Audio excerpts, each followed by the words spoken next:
নমস্কার, আমি পার্থ। শুরু করছি অনুষ্ঠান থার্ড বেল। থার্ড বেলে আজ যিনি আমাদের অতিথি, তিনি গড়িয়া কৃষ্টির একজন নাট্য নির্দেশক এবং পাশাপাশি সু অভিনেতাও বটে। তিনি আমাদের সকলের প্রিয় শীতাংশু খাটুয়া। শীতাংশুদা, তোমাকে আমাদের অনুষ্ঠানে অনেক অনেক স্বাগত।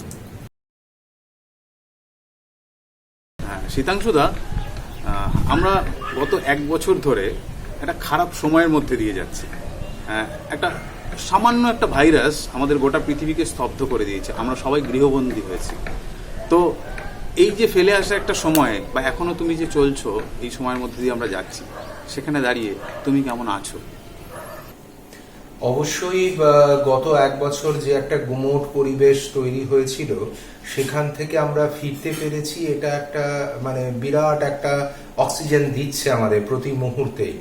কিন্তু আবার এখন বর্তমানে আবার গত 2-4 দিনে যে পরিস্থিতি তৈরি হচ্ছে, তাতে আবার পুরোনো বছরটাকে আবার আমাদের ফেস করতে হবে না, এটা একেবারে 100% বুকের জোর নিয়ে বলতে পারছি না।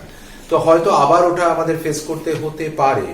তো সেইখান থেকে আমাদের আবার শিখতে হবে, আবার লড়াই করতে হবে, যেভাবে গত একটা বছর লড়াই করে আমরা আজকে এখানে এসে পৌঁছেছি। তবে এই যে ফিরে আসার, এই বারে বারে হেরে গিয়ে আবার নতুন করে মঞ্চে ফেরা, এর একটা অদ্ভুত আনন্দ, অদ্ভুত আলাদা অনুভূতি, যেটা আমরা এবারে প্রত্যক্ষ করেছি। এর আগে যেটা হতো, যখন আমাদের এই মঞ্চে যাওয়াটা খুব কোনো বাধা ছিল না, তখন সেটা করলেও হয়, শো করলেও হয়। কিন্তু এই যে শো না করতে পারার যে ভেতরের কষ্টটা, এটা এক বছর শিখেছি এবং বুঝতে পেরেছি যে মঞ্চটা আমাদের কাছে কতটা টানে, কতটা ভেতরে, কতটা আপন, কতটা আত্মার সঙ্গে এক হয়ে আছে। তো এই একটা বছর মঞ্চকে না পেয়ে, দর্শককে না পেয়ে, এই মুখোমুখি দর্শককে না পেয়ে আমরা শুধু অনলাইনে কাজ করেছি, কিন্তু ওই আসল মজাটা পাইনি। সেই মজাটা যে কি সাংঘাতিক, সেটা একটা বছর আমাদের বুঝিয়ে দিয়েছে। হ্যাঁ দাদা, তুমি বাংলা থিয়েটারের জগতে বেশ কিছু বছর সুনামের সঙ্গে কাজ করছো। তার আগে নাটক নিয়েও অনেক পড়াশোনা করেছো। তো এই পড়াশোনা করতে গিয়ে তোমার অভিজ্ঞতায় উঠে এসেছে যে 60 থেকে 90-এর দশক পর্যন্ত, বা আমরাও যারা এইগুলো নিয়ে আলোচনা করেছি, বিস্তারিত পড়াশোনা করেছি, তো আমরা দেখেছি যে 60 থেকে 90-এর দশক পর্যন্ত বাংলা থিয়েটারের একটা স্বর্ণযুগ বলে মনে করা হতো। তারপর ধীরে ধীরে সেটা স্থিমিত হয়। এই যে স্বর্ণযুগ ছিল, এটা গোটা ভারতবর্ষ বিখ্যাত ছিল। এই যে স্থিমিত হয়ে গেল, এর কারণ কি বলে মনে হয় তোমার? হ্যাঁ পার্থ, তোমাকে একটা জিনিস বলি, 60 এবং 90, 60-এর থেকে 90-এর দশক, এই যে পিরিয়ডটা বললে, এটা নিঃসন্দেহে বাংলা থিয়েটারের স্বর্ণযুগ। কিন্তু শুধু এটা ভাবলে চলবে না যে এই সময়টায় শুধু বাংলা থিয়েটারই একটা উচ্চ শিখরে পৌঁছেছে। এই সময়টায় শিল্পের যে কোনো দিকে, সে তুমি সঙ্গীত বলো, বাংলা বিভিন্ন আমরা যে সঙ্গীতজ্ঞ আমরা পেয়েছি, আমরা সিনেমা বলো, তুমি চারুকলা বলো, তুমি বাদ্যযন্ত্র বলো, যে কোনো মাধ্যমে, এই শিল্পকলার যে কোনো মাধ্যমে ওই পিরিয়ডটা that was revolutionary period in Bengal, যেটা আমাদের ওই একটা পুনরুত্থান হয়েছিল আমাদের এই শিল্প মাধ্যমে, এবং সেখানে বাঙালি সব জায়গায় উঠে এসেছে।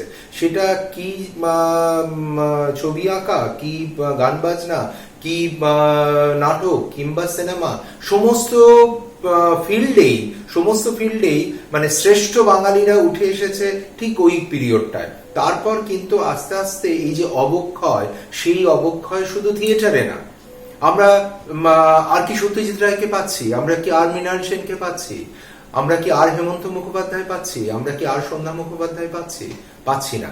তো এটা শুধু থিয়েটারকে দোষ দিয়ে লাভ নেই, বা শুধু থিয়েটারের কথা বলে লাভ নেই। শিল্পের যে প্রত্যেকটা জাতির জীবনে, আমরা যদি বিভিন্ন ইতিহাস দেখি, প্রত্যেক জাতির জীবনে একটা সময় আসে, সে তখন তার সমস্ত সে ফলে ফুলে বিকশিত হয়ে ওঠে। তো ওই সময়টা ছিল বেঙ্গলের ওই সময়টা, ওই 60 থেকে 90, 70, 80-র দশক, ওইটা ছিল তাই। ওই মানে একদম ফলে ফুলে ভরে ওঠা বঙ্গ। এখন সেটা থেকে থিয়েটারেও অবক্ষয় হয়েছে, অন্যান্য বিভিন্ন শিল্প মাধ্যমেই হয়েছে।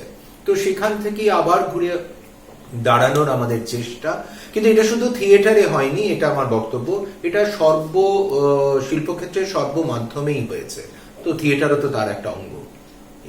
এটা হয়তো রাজনৈতিক প্রেক্ষাপট হতে পারে, সামাজিক প্রেক্ষাপট হতে পারে, অর্থনৈতিক প্রেক্ষাপট হতে পারে, বিভিন্ন কারণে, বা সেখানে হয়তো আমাদের যে আমরা যদি ইতিহাস দেখি, এই যে নকশাল আন্দোলন বা বিভিন্ন যে পর্বগুলো গেছে, সেখানে হয়তো আমরা আমাদের জাতির যে বৈশিষ্ট্য, যে বলিষ্ঠতা, যে উচ্চ মার্গের এই যে শিল্প, সেই মননটা আমরা হয়তো কোথাও নষ্ট করে ফেলছি। তার ফলে এই সমস্ত শিল্প মাধ্যমে আমাদের দেখা যাচ্ছে যে সেই আগের পর্যায়ের যে উৎকর্ষতা সেইটা থাকছে না। এক সময় কলকাতায় বিভিন্ন জায়গায় মানে থিয়েটারের একটা নতুন আঙ্গিক এলো, সেটা হচ্ছে বাণিজ্যিক থিয়েটার। তো এই বাণিজ্যিক থিয়েটারকে কিছু গ্রুপ থিয়েটারের মানুষ বা তথাকথিত বুদ্ধিজীবী এরা একটু বাঁকা চোখে দেখতো। তো এই যে বাঁকা চোখে দেখতো, সেটা কতটা ঠিক বা কতটা বেঠিক তোমার কি মনে হয়? আমার যেটা মনে হয়, বা হয়তো গুণীজনরা তাদের নিজস্ব বক্তব্য অনুযায়ী তারা সেটা বাঁকা চোখে দেখতেন, কিন্তু আমার যেটা মনে হয় যে কোনো শিল্প মাধ্যমেই, হ্যাঁ, সেখানে যখন দর্শক আসছে, কাজেই তাকে অশ্রদ্ধা করার জায়গা নেই, মানে তাকে অশ্রদ্ধা করা উচিত না। সেখানে যতক্ষণ দর্শক আছে, তাহলে সেটাও তো মানে one segment of my audience যাকে কেটার করছে, যারা সেটা পছন্দ করছে। তাহলে আমি যদি দর্শককে তৈরি করতে না পারি, বা এক ধরনের দর্শক যদি আমার থাকে, কাজে আমি তাকে, সেটাও নিঃসন্দেহে শিল্প। তো সেটা এক ধরনের শিল্প। গ্রুপ থিয়েটার হয়তো আরেক ধরনের মেসেজ দিতে চাইছে, বাণিজ্যিক থিয়েটার তাদের ব্যাকগ্রাউন্ড, তাদের কর্মপদ্ধতি, তাদের থিয়েটারের ভাষা হয়তো আলাদা, কিন্তু সেটাও তো কিছু দর্শক, একটা শ্রেণীর দর্শক তারা উপভোগ করছে। সুতরাং সেটাকেও হেলাফেলা করা, সেটাকে অবহেলা করাটা আমার মনে হয়, আমার ব্যক্তিগত মতামত, যে সেটা উচিত না।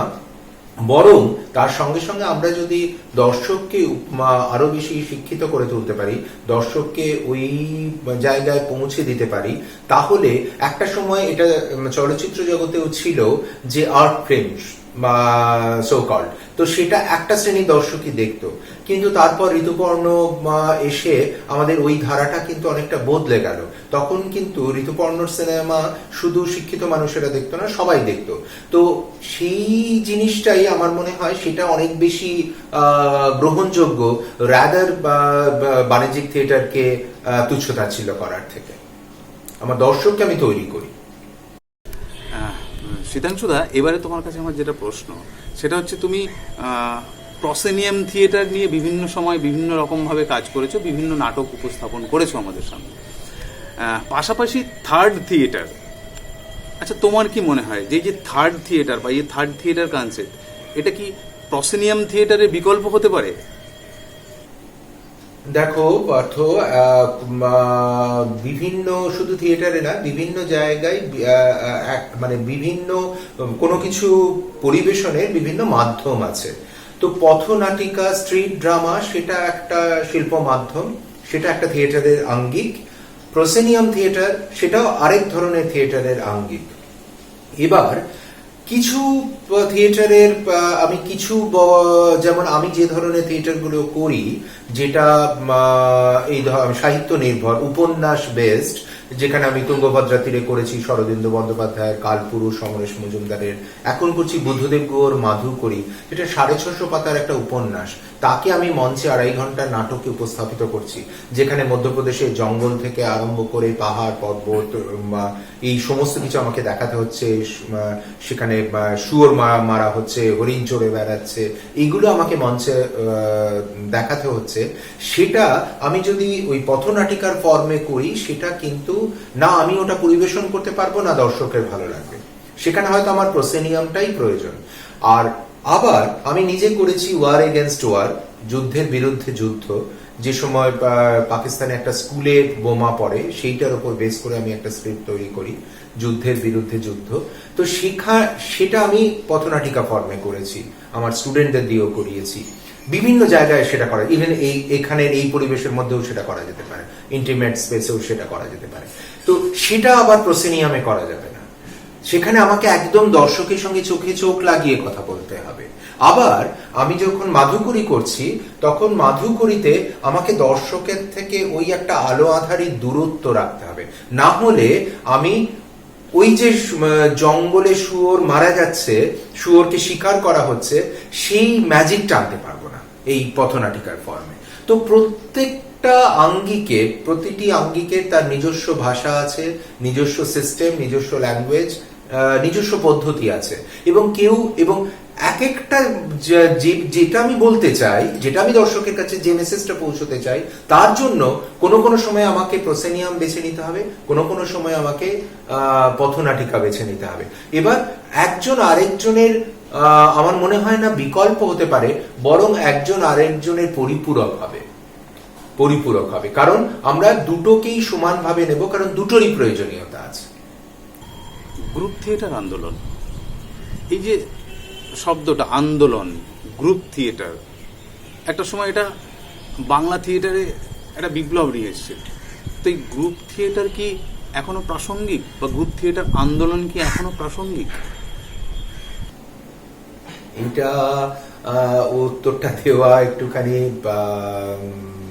মানে কঠিন হয়ে দাঁড়িয়েছে, কারণ এই যে গ্লোবালাইজেশনের পর, after 1991, liberalisation, privatisation and globalisation, এই যে ইন্ডিয়ার এখন যে বর্তমান আর্থসামাজিক ব্যবস্থা, এবং সেখানে দাঁড়িয়ে আমি যদি বলি যে আমি গ্রুপ থিয়েটার করব এবং আমার গ্রুপে ছেলেমেয়েরা এসে অভিনয় করবে, চলে যাবে, এবং তারা অভিনয় করছে, তারা গ্রুপ থিয়েটার করছে, এই যে একটা বিপ্লব মনে মনে, এই যে মনে মনে একটা বিরাট আমি একটা কাজ করছি, অথচ আমার পকেট ফাঁকা, আমার বাড়ি গিয়ে খাবার জুটবে কি জুটবে না সে মানে তার কোনো ঠিকানা নেই। তো এই এখনের পর্যায়ে দাঁড়িয়ে, এই আজকে 2021-এ দাঁড়িয়ে আমার মনে হয় যে ওটা একটা ওই শোকেসে সাজিয়ে রাখার মতো জিনিস হয়ে যাবে, কারণ আমার প্রত্যেকটা নিঃশ্বাস ফেলার সঙ্গে টাকা জড়িয়ে আছে আজকে। সেটাকে আমি কিভাবে ইগনোর করব? তাকে তো আমি, কারণ জীবনটা আমার, সংসারটা আমার বাড়ির ছেলে মেয়ে, আমার স্ত্রী, আমার পরিবার পরিজন, তারা আমার দিকে তাকিয়ে দাঁড়িয়ে আছে। তো তাদের প্রতিও তো আমার দায়বদ্ধতা আছে, যেমন আমার সমাজের প্রতি দায়বদ্ধতা আছে, থিয়েটারের প্রতি দায়বদ্ধতা আছে, তো আমার পরিবারটাও তো আমার। তো আমি তাদের থেকে মুখ ফিরিয়ে নেবো থিয়েটারের জন্য? সেটা কখনোই হতে পারে না, এবং সেটা কখনো একটা পরিপূর্ণ মানুষ করে তুলবে না। তো আমি বলছি যে গ্রুপ থিয়েটারের এই আন্দোলন ওই সময়ে দাঁড়িয়ে, যখন আমাদের ওই 2 টাকা কেজি চাল ছিল, এবং যখন জীবনটা এত কমপ্লেক্স ছিল না, এত জটিল ছিল না, এবং এই যে আজকে লিবারালাইজেশন হয়ে যাওয়ার পর, গ্লোবালাইজেশন হয়ে যাওয়ার পর, এই যে ইন্টারনেটের মাধ্যমে আমাদের মুঠোর মধ্যে সারা পৃথিবী, তো এই পর্যায়ে দাঁড়িয়ে, আজকের ভারতবর্ষে দাঁড়িয়ে 2021-এ আমাদের ওই ধারণাটা মনে হচ্ছে যেন একটুখানি মানে অপ্রাসঙ্গিকই হয়ে দাঁড়িয়েছে। দাদা, নির্দিষ্ট রাজনৈতিক চেতনা সমৃদ্ধ নাটককে এক শ্রেণীর মানুষ ভালো নাটক বলে মনে করতেন, কিন্তু ক্লাসিক সাহিত্য নির্ভর কিছু নাটক, যেগুলো মানুষের জীবনের কথা বলতো, সংগ্রামের কথা বলতো, বেঁচে থাকার কথা বলতো, দৈনন্দিন জীবনের কথা বলতো, এরকম নাটক কি ভালো নাটক নয়? তোমার কি মনে হয়? ভালো নাটক, খারাপ নাটক, এই শ্রেণী বিভাগটা করে দেওয়াটাই হচ্ছে খুব আপেক্ষিক। আমি অনায়াসে বলে দিতে পারি একটা নাটক ভালো নাটক, একটা নাটক খারাপ নাটক। একটা নাটক তৈরি হতে যে পরিমাণের শ্রম, যে পরিমাণ অর্থ, যে পরিমাণ ঘাম, সবকিছু দিয়ে একটা তৈরি হয়, তারপর তাকে ওইভাবে ভালো খারাপে মানে বক্তব্যে একটা ব্র্যাকেটের মধ্যে পেশ করে দেওয়াটা সত্যিই উচিত না। আর আমার যেটা বক্তব্য, যে আমি কোনো রাজনৈতিক মতাদর্শে মানে বিশ্বাসী, আমি সেই রাজনীতির ঝান্ডা ওড়াচ্ছি আমার থিয়েটারের রোমাঞ্চে। তো তাহলে আমি রাজনীতিটাই করি, থিয়েটার কেন করবো? হ্যাঁ, আর থিয়েটারে আমি যেটা বলতে চাই, আমার মন যেটা বলতে চায়, আমি যে দলের প্রতি মানে অনুগত প্রাণ, সেই দল যা বলতে চায় সেটা থিয়েটারের মঞ্চে বলাটা আমি অন্তত খুব একটা কার্যকর বা উচিত বলে আমি মনে করি না। আমার মনে হয় আমার মন যা বলছে সেটা সাহিত্য নির্ভরও হতে পারে, আমার নিজের রচনা বা আমার নিজের এখন বর্তমান সময়ে দাঁড়িয়ে একটা মানুষ কি ফেস করছে, তার কি বলা উচিত, সেটা যদি আমি বলি fine, that even okay. But আমি যে একটা রাজনৈতিক মতাদর্শে বিশ্বাসী, তারা যেটা বলবে তাদের মুখের ভাষাটাই আমার মঞ্চের ভাষা হবে, এটাতে আমি বিশ্বাসী নই। আমরা বিভিন্ন সময়ে আমাদের বিভিন্ন ক্ষেত্রে আমরা দেখেছি কোনো কোনো বিষয়কে বা কোনো কোনো বস্তুকে আমরা মাইলস্টোন হিসেবে মনে করি। তো এই কথা প্রসঙ্গেই একজনের নাম আসে, তিনি মেঘনাদ ভট্টাচার্য, শায়ক নাট্যগোষ্ঠীর একজন পুরোধা।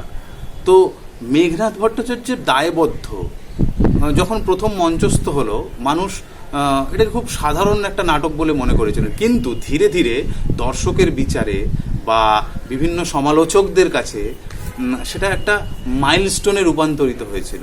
এই যে প্রথমে মেনে না নেওয়া বা পরে সেটা মাইলস্টোনে রূপান্তরিত হওয়া, এই যে ঘটনাটা, এই পরিপ্রেক্ষিতে তোমার কি মনে হয়? ওই আমি বললাম যে কোনো নাটককেই ওইভাবে খারাপ নাটক বলে ব্র্যাকেট করে দেওয়াটা একেবারেই অনুচিত, কারণ প্রত্যেকের মধ্যেই কিছু না কিছু তো ভালো থাকবেই, সেটা খুঁজে দেখতে হবে। এবার প্রথমেই হয়তো মেঘনাদ ভট্টাচার্য শায়ক, এইটা মানেই একটা দর্শকের একটা অন্যরকম চাহিদা। এবার শুরুতেই আমি একটা মানে একজন যদি আনকোরা লোক হয়, মানে তুমি যখন একজন আনকোরা লোকের সঙ্গে পরিচয় করছো, তখন কিন্তু তুমি একদম কোনো রকম তোমার মধ্যে বায়াসনেস, কোনো প্রিকনসিপ্ট কোনো কিছু নেই। তুমি একদম তাকে, লোকটিকে বিচার করছো, তার কথা, তার মুখের ভাষা, তার পোশাক, তার ব্যক্তিত্ব সব নিয়ে লোকটাকে বিচার করছো। কিন্তু তুমি যখন একজন পরিচিত কোনো মানুষের সঙ্গে কথা বলছো, তখন ওই মানুষটির যে পুরনো ইতিহাস সেটা তোমাকে আচ্ছন্ন করে রাখছে, তার বাইরে তুমি বেরোতে পারছো না। তো শায়কের ক্ষেত্রে আমার মনে হয় সেইটি ঘটেছিল। তো মেঘনাদ ভট্টাচার্য এবং শায়ক এই দুটো মিলেমিশে দর্শকের কাছে, এক শ্রেণীর দর্শকের কাছে একটা হয়তো অন্যরকম একটা বাতাবরণ তৈরি হয়েছিল তাদের মনের মধ্যে। তো সেইটাকে ভাঙতে গিয়ে তখন তাদের মনে হয়েছিল ওটা খারাপ, কিন্তু গ্র্যাজুয়ালি তারা বুঝতে পারে। এবং ওই আবার আরো একটা জিনিস হয়, আমি নিজেও সেটা লক্ষ্য করেছি, কোনো নাটক একবার দেখে কিন্তু পুরোটা অর্থগম করা যায় না, সেটা ওই দুবার তিনবার দেখলে আস্তে আস্তে গ্র্যাজুয়ালি তার রস পাওয়া যায়। তো আমার মনে হয় দায়বদ্ধর ক্ষেত্রে হয়তো সেটাই ঘটেছিল, মানে তারপর ক্রমশ দর্শক বুঝতে পেরেছে যে না, এটা ভুল করেছে। এটা সত্যজিৎ রায়ের পথের পাঁচালীর ক্ষেত্রেও হয়েছে। যখন পথের পাঁচালী হবে, তখন অনেকেরই ধারণা যে বিভূতিভূষণের পথের পাঁচালী কি করে সম্ভব। এটা আমি আমার তুঙ্গভদ্রা তীরে শরদিন্দু বন্দ্যোপাধ্যায়ের যখন প্রথম ঐতিহাসিক নাটক ওটা করতে গেলাম, প্রত্যেকে আমাকে বলেছে, আমাকে বুদ্ধদেব গুহ মাধুকরীর সময় বলেছে যে ওটা তুমি কিভাবে মঞ্চে করবে। তো এই জিনিস হয়েই থাকে, তারপর তারা দেখে তাদের ভুল ভাঙে, সবকিছুই সম্ভব। তো এই আমার মনে হয় শায়কের ক্ষেত্রেও এই জিনিসটাই ঘটেছিল। বন্ধুরা, আমরা এতক্ষণ কথা বলছিলাম গড়িয়া কৃষ্টির নির্দেশক অভিনেতা শীতাংশু খাটুয়া মহাশয়ের সঙ্গে। সব কথা শেষ হলো না, ওনাকে নিয়ে ফিরে আসবো আগামী সপ্তাহে। ততক্ষণ সুস্থ থাকবেন, ভালো থাকবেন, সাবধানে থাকবেন। নমস্কার।